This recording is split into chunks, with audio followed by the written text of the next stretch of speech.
अतीक के लाल का लापता गंज, क्योंकि एक तरफ रामगोपाल अतीक के बेटे के एनकाउंटर होने की आशंका जता रहे हैं, तो दूसरी तरफ अतीक के दो नाबालिग बेटे हैं कहां? ये ना तो पुलिस बता रही है ना अतीक का परिवार, क्योंकि पुलिस ने पहले दोनों बेटों को बाल सुधार गृह भेजने की बात कही थी, जिस पर अब अतीक की पत्नी ने सवाल खड़े किए हैं।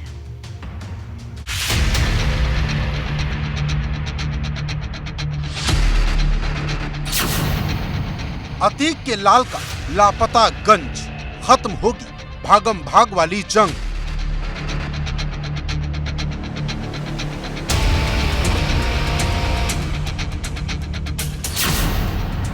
दहशत में माफिया का परिवार, हत्यारे डालेंगे हथियार।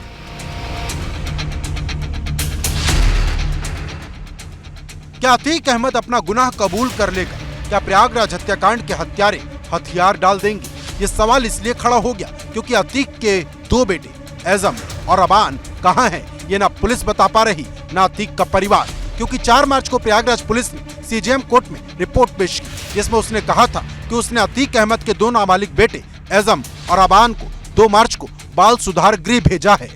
लेकिन अब अतीक की पत्नी शाइस्ता परिवन ने पुलिस के इस दावे पर सवाल खड़े कर दिए। अतीक की पत्नी ने इसको लेकर एक अर्जी सीजेएम कोर्ट में दाखिल की, जिसमें कहा है कि जब उसने बाल संरक्षण गृह में संपर्क किया तो दोनों बेटों के बारे में कुछ भी पता नहीं चला। अब अतीक की पत्नी की अर्जी पर सीजेएम कोर्ट ने बाल संरक्षण गृह और प्रयागराज पुलिस से रिपोर्ट मांग ली है, जो 10 मार्च को दाखिल करनी है। शाइस्ता परवीन की अर्जी में यह आरोप लगाया गया है कि परिवार के सदस्यों ने बाल संरक्षण गृह में जब संपर्क किया तो वहां ये जानकारी दी गई कि एहजम और आबान यहां नहीं हैं। ऐसे में पुलिस ने गलत रिपोर्ट दी है और इस सच्चाई का पता लगाया जाना चाहिए। शाइस्ता परवीन की इस अर्जी पर सुनवाई करते हुए प्रयागराज की सीजेएम कोर्ट ने बाल संरक्षण गृह के साथ साथ प्रयागराज पुलिस से एक बार फिर से नए सिरे से रिपोर्ट तलब कर ली है, इस बारे में जानकारी मांगी है। अब चूंकि होली की छुट्टियां हो गई हैं, इसलिए सीजेएम कोर्ट अब इस मामले में 10 मार्च को सुनवाई करेगी। आपको बता दें कि अतीक अहमद के 5 बेटे हैं, जिसमें से 2 पहले से ही जेल में हैं, जबकि मामले में नामजद असद फरार है। लेकिन बाकी 2 नाबालिग बेटे एज़म और अबान कहां हैं, ये सबसे बड़ा सवाल बन गया है। कहीं पुलिस अतीक के दोनों नाबालिग बेटों के जरिए अतीक गैंग पर दबाव बनाने की कोशिश तो नहीं कर रही, क्योंकि उमेश पाल हत्याकांड के आरोपियों के नेपाल भागने की बात सामने आ रही है। Bureau report, ABP Ganga. Mamata के गढ़ में जुटेंगे सपाई, जबरदस्त होगी 24 की लड़ाई, क्योंकि कोलकाता में समाजवादी पार्टी की राष्ट्रीय कार्यकारिणी की बैठक होने जा रही है। इस बैठक में जहां 24 की चुनावी रणनीति बनाई जानी है, वहीं बीजेपी के रथ को रोकने के लिए अखिलेश एक बड़ी बिसात बिछाएंगे। सपा की इस रणनीति के पीछे पार्टी की नई सोशल इंजीनियरिंग छिपी है। क्या है ये रणनीति, क्यों इसे लेकर कोलकाता से दिल्ली तक हलचल मची है, देखिए इस रिपोर्ट।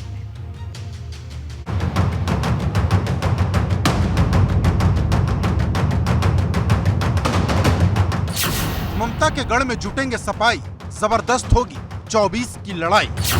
भाजपा के खिलाफ रणनीति बनाएंगे अखिलेश, सपा के लड़ाकों को देंगे संदेश।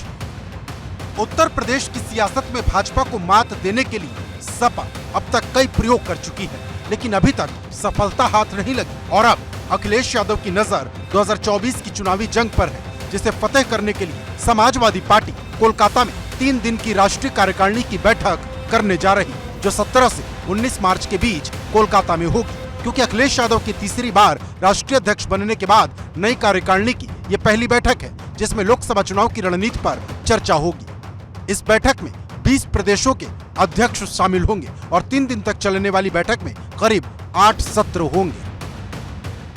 माना जा रहा है कि कोलकाता को इसलिए चुना गया कि अखिलेश यादव जिस तरीके से एमके स्टालिन और तमाम जो नेता हैं, खासतौर से साउथ के, दक्षिण भारत के, उनके साथ मिलकर जो तीसरे मोर्चे की कवायद में जुटे हैं, उसमें ममता बनर्जी को कैसे साथ लाया जाए, क्योंकि ममता बनर्जी ने कहा है कि टीएमसी अकेले चुनाव लड़ेगी। ऐसे में अखिलेश यादव कहीं न कहीं इस कोशिश में है कि ममता बनर्जी भी साथ में आए, उस मोर्चे में शामिल हो, जिससे बीजेपी को 2024 में कड़ी टक्कर दी जाए।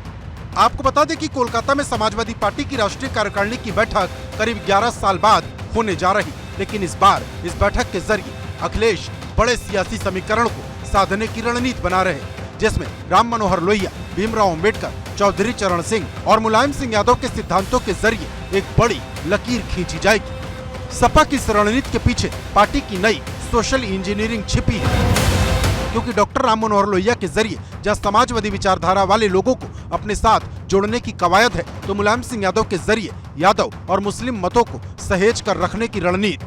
क्योंकि मुलायम सिंह यादव मुस्लिम यादव समीकरण के जरिए ही न सिर्फ यूपी से दिल्ली की सत्ता को साधते रहे, बल्कि कई बार सत्ता के सिंहासन पर भी विराजमान हुए।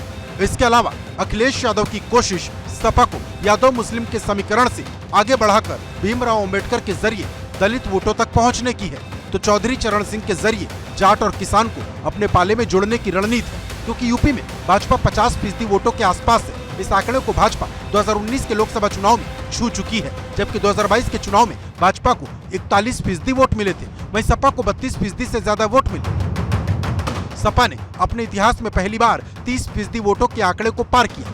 इसके पीछे वजह यह रही कि सपा को यादव मुस्लिमों का एक मुश्त वोट मिला। इसके अलावा ओबीसी और दलित समुदाय के एक हिस्से ने भी सपा को वोट किया और हालिया मैनपुरी उपचुनाव में दलितों ने बड़ी संख्या में सपा को वोट दिया। इसके बाद खतौली में आरएलडी प्रमुख जयंत चौधरी ने जिस तरह से जाट मुसलमान गुर्जर दलित कॉम्बिनेशन के जरिए भाजपा को मात दी, तब से अखिलेश यादव जातीय समीकरण के इर्द गिर्द अपने सियासी ताने बाने को बुनने में जुटे हैं, क्योंकि उन्हें पता है कि भाजपा को तभी टक्कर दे पाएंगे जब दलित और ओबीसी वोट उनके साथ होगा। यही वजह है कि अखिलेश लगातार जाति जनगणना के मुद्दे पर भाजपा को घेर रहे हैं। इसलिए समाजवादी पार्टी के लोग लगातार जाति जनगणना के लिए कहते रहेंगे। इस सवाल को नेताजी ने भी उठाया, शरद यादव जी ने भी उठाया, देश के जितने भी दक्षिण भारत के बड़े बड़े नेता थे उन्होंने उठाया। वो देश के नेता चाहते हैं कि जनगणना हो, जाति जनगणना हो। और अब सबकी नजर कोलकाता में होने वाले राष्ट्रीय कार्यकारिणी की बैठक पर टिकी है, क्योंकि ये बैठक ममता बनर्जी के गढ़ में होने जा रही है, जहां अखिलेश यादव और ममता बनर्जी के एक मंच पर दिखने की भी बात कही जा रही। क्योंकि अगर ऐसा हुआ तो भाजपा के खिलाफ बनने वाले महागठबंधन को भी बड़ी धार मिल जाएगी। Bureau report, ABP Ganga. बात करते हैं भाजपा का मुस्लिम कार्ड मिशन 80 का डीएनए टेस्ट। क्योंकि जहां एक तरफ समाजवादी पार्टी 24 की पिच पर नई रणनीति बनाने में जुटी है, तो वहीं भाजपा सपा का खेल खराब करने के लिए देश एक डीएनए कार्यक्रम को शुरू करने जा रही है, जिसके जरिए बीजेपी मुस्लिम वोट पर अपनी पकड़ बनाएगी। भाजपा की कोशिश जाट मुस्लिम बिरादरी के नेताओं को एक मंच पर लाने की है और उन सीटों पर बड़ा खेल करने की है जिन्हें बीजेपी 2019 में हार गई थी।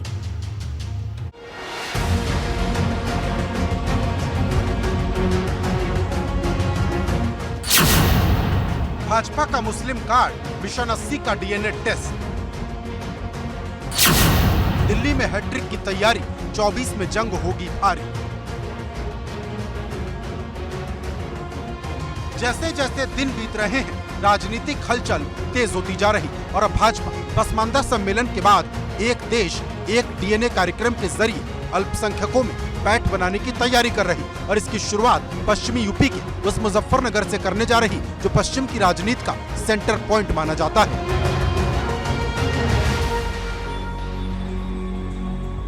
क्योंकि डीएनए सबका एक है, देश सबका एक है, तो इसका स्नेह मिलन के नाम से एक कार्यक्रम आयोजित करने का अल्पसंख्यक मोर्चा का प्लान है, जिसमें हम एक जो विरासत से चीज़ें चली आ रही हैं उनको सियासत के माध्यम से आज आगे रखा जाए और पश्चिम उत्तर प्रदेश के सामाजिक ताने बाने को मजबूत करने का काम फिर से हो।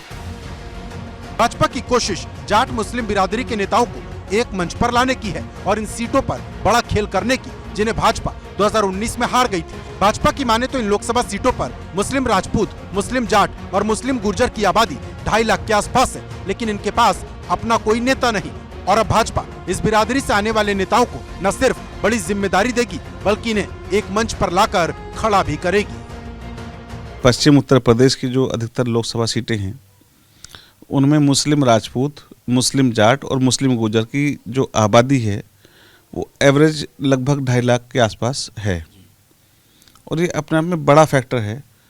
आज इनके पास, इन बिरादरियों के पास नेता नहीं है और क्योंकि ये सामाजिक रूप से जाट जाट को नेता मानता है, गुजर गुजर को नेता मानता है और मुस्लिम राजपूत को। एक देश एक डीएनए कार्यक्रम के जरिए भाजपा पश्चिमी यूपी के सामाजिक ताने बाने को मजबूत करने की कोशिश करेगी। भारतीय जनता पार्टी ने अल्पसंख्यकों के बीच पैठ बढ़ाने के लिए एक बड़ी तैयारी की है। एक देश एक डीएनए के नारे के साथ भारतीय जनता पार्टी एक बड़ा सम्मेलन करेगी, स्नेह मिलन समारोह करेगी और इसके माध्यम से अल्पसंख्यकों के बीच में अपनी पैठ को बढ़ाएगी। उन्हें यह भी संदेश दिया जाएगा कि भारतीय जनता पार्टी जो सबका साथ सबका विकास के नारे की बात करती है उसमें अल्पसंख्यक भी शामिल है। इतना ही नहीं, पार्टी के लोगों का मानना है कि इस सम्मेलन के माध्यम से कहीं ना कहीं मुजफ्फरनगर के जो दंगे हुए थे उनका दर्द भी कम होगा। पार्टी की ये तैयारी कहीं ना कहीं विपक्षी दलों, खास करके समाजवादी पार्टी के लिए बड़ी मुसीबत भी खड़ी कर सकती है। मतलब एकदम साफ, भाजपा की कोशिश समाजवादी पार्टी को मुस्लिम मोर्चे पर बड़ी चुनौती देने की है, क्योंकि अभी हाल ही में भाजपा ने जिस तरह से रामपुर जैसे मुस्लिम बहुल क्षेत्र में बैक टू बैक लोकसभा और विधानसभा का उपचुनाव जीता, उससे भाजपा के नेताओं और कार्यकर्ताओं में उम्मीद के नए पंख लग गए हैं। लेकिन बड़ा सवाल यह है कि क्या भाजपा मुस्लिम वोट बैंक में सेंध लगा पाएगी, क्योंकि एक तरफ भाजपा एक देश एक एनडीए कार्यक्रम से नई बिसात बिछाने की कोशिश कर रही, तो दूसरी तरफ अखिलेश यादव, जयंत चौधरी और चंद्रशेखर को साथ लेकर यादव मुस्लिम जाट और दलित मोर्चे की बड़ी घेराबंदी कर रहे, जिससे पश्चिम यूपी की लड़ाई और ज्यादा दिलचस्प हो गई है। Bureau report, ABP Ganga.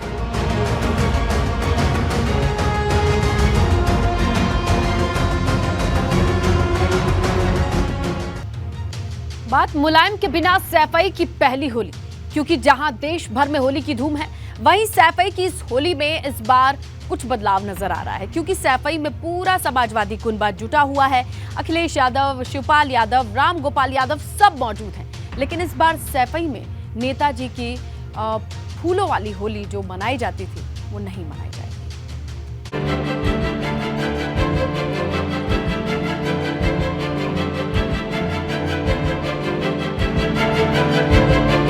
मुलायम के बिना सैफई की पहली होली, एक साथ समाजवादी कुनबा, मुलायम का ख्वाब हुआ पूरा। ये मुलायम सिंह यादव के निधन के बाद सैफई की पहली होली है, जो बड़ी सादगी के साथ मनाई जा रही, क्योंकि सैफई में अखिलेश यादव से लेकर परिवार का एक एक शख्स मौजूद है। लेकिन इस बार होली में मुलायम की कमी साफ नजर आई। स्वाभाविक है, क्योंकि नेताजी होली के त्यौहार पर यहाँ आते थे, बहुत सारे लोगों से मिलने का मौका मिलता था, और कोई होली का त्यौहार ऐसा नहीं होगा जिसमें नेताजी यहाँ नहीं रहे हैं। और जब नेताजी नहीं हैं तो स्वाभाविक है, क्योंकि इस क्षेत्र से नेताजी ने राजनीति कर करके ऊंचाइयों तक पहुँचे हैं, तो इस क्षेत्र की जनता का स्वाभाविक है इमोशनल कनेक्ट हमेशा रहा है। नेताजी के बिना होली तो अधूरी है। यहाँ बड़ी और सिस्टमेटिक तरीके से जो पहले होती थी होली, धूल भी फेंकते थे, रंग भी फेंकते थे, गुलाल भी फेंकते थे, वो उसको सुधार के नेताजी ने फूलों की होली में कन्वर्ट कर दिया था। देखिए, नेताजी की पहली होली है, तो हम सब लोग कोई होली नहीं मना रहे हैं, बस मिल रहे हैं। हर साल तो नेताजी आते ही थे और फाग भी होती थी, होली भी होती थी, लेकिन इस वर्ष नेताजी के बिना होली हो रही है, तो नेताजी को सब लोग याद कर रहे हैं।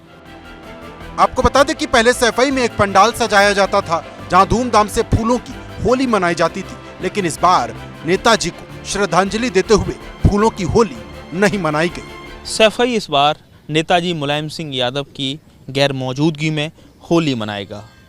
निराशा का माहौल है, मायूसी साफ चेहरों पर पढ़ी जा सकती है। ना कोई जोश खरोश है, ना कोई उमंग उल्लास है, ना कोई हुड़दंग इस बार सैफई में होली का नज़र आने वाला है। अखिलेश यादव समेत पूरा परिवार कल एकजुट रहेगा, एक साथ मौजूदगी रहेगी, लेकिन कमी खलेगी तो सिर्फ और सिर्फ नेताजी मुलायम सिंह यादव की। होली के मौके पर सपा का हर नेता नेताजी को याद कर रहा है। बुलंदशहर से ताल्लुक रखने वाले पूर्व विधायक गुड्डू पंडित मंगलवार को सैफई में थे, जहां मुलायम सिंह यादव को याद करते हुए उनकी आंख भर आई। मुझे खल रही है बहुत। जब मैं जेल में था तो मेरे बुरे वक्त में मेरे नेता ने मेरा साथ दिया और मुझे जेल से निकलवाया, और मायावती के आतंक से मुक्ति दिलवाई।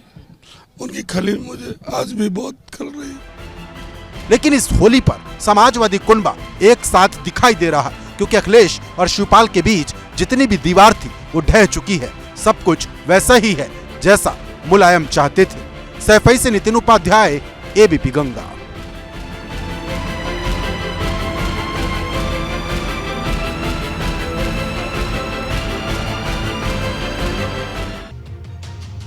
तो मामला ये है कि एनकाउंटर पर सवाल, भगवा ब्रिगेड लाल। सपा महासचिव रामगोपाल यादव ने प्रयागराज हत्याकांड के बाद हुए एनकाउंटर पर यह कहते हुए सवाल उठा दिए हैं कि पुलिस दबाव में जो आरोपियों को पकड़ नहीं पा रही है, जो हाथ लगे उसका एनकाउंटर कर दे रही है। अब रामगोपाल के इस बयान को लेकर राजनीति गर्मा गई है। बीजेपी ने पलटवार करते हुए मोर्चा खोल दिया है।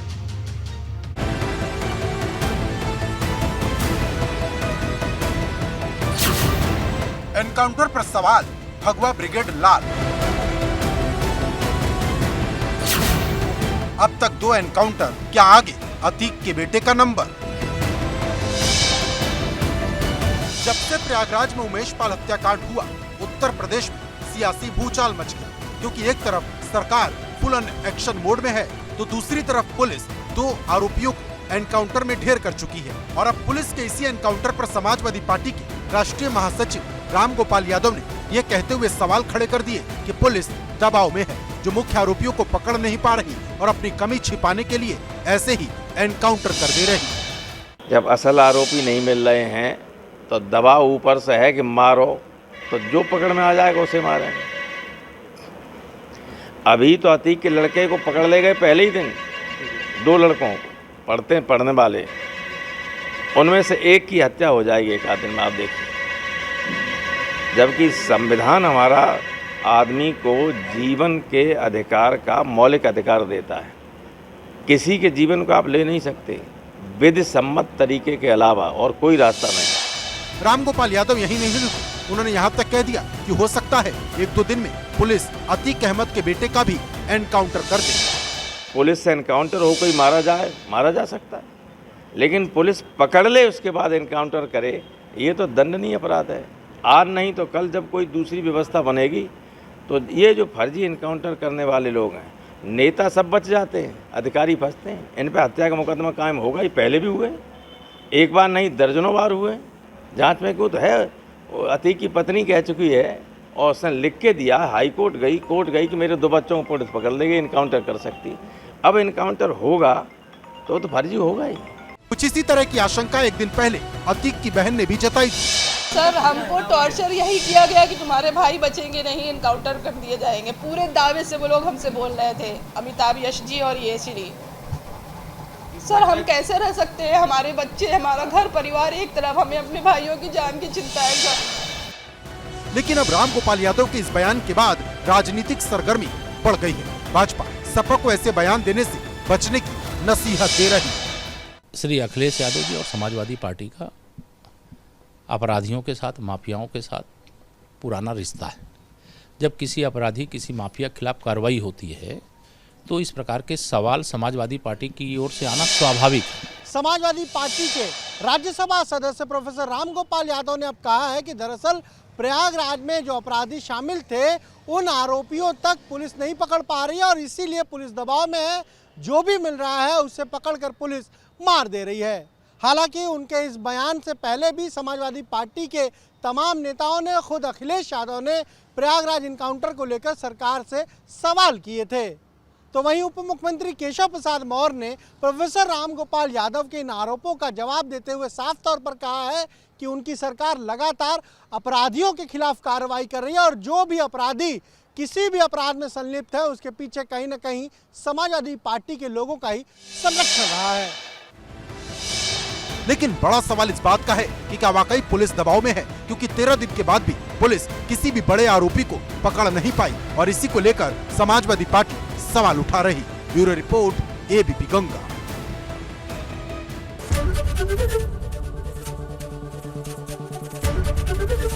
एबीपी गंगा, खबर आपकी, जुबान आपकी।